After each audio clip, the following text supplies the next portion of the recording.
Now, the first post-apartheid decade and a half, since 1994, which we see as the first phase of our NDR, we argued that this phase was constituted by the radical breakthrough in the 1994 to 1996 period, which saw the abolition of institutions of white minority rule and a progressive institution, as I have said, put in place. And we had said the second phase should have started immediately.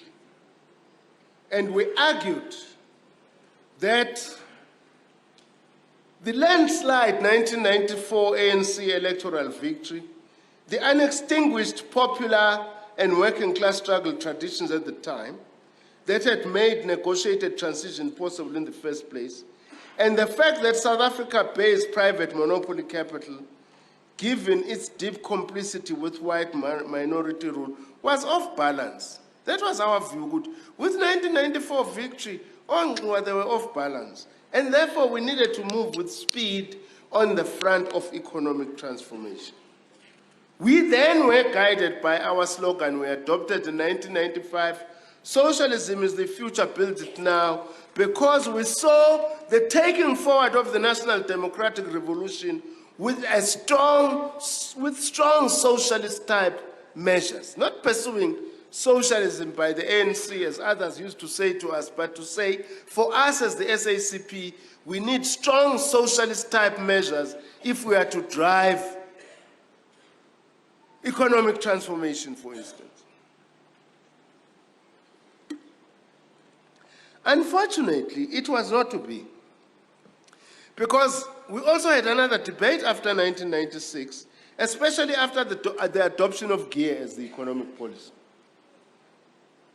We felt that as South Africa, we were more or less modeling ourselves around a kind of a third way, as was pursued at the time by your Tony Blairs, your Bill Clintons. In fact, we regard Obama as the last of your third way leaders in the West. Big debates inside the alliance around where we actually need to go. But at least there were debates. At least there were debates.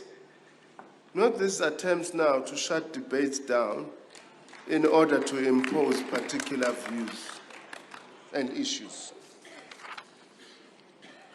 Now, deindustrialization, growing employment precariousness, deepening inequality, and the flow of migrants has been the terrain on which populist, rhetorically anti-establishment right and extreme right-wing political parties and personalities have surged electorally within the US.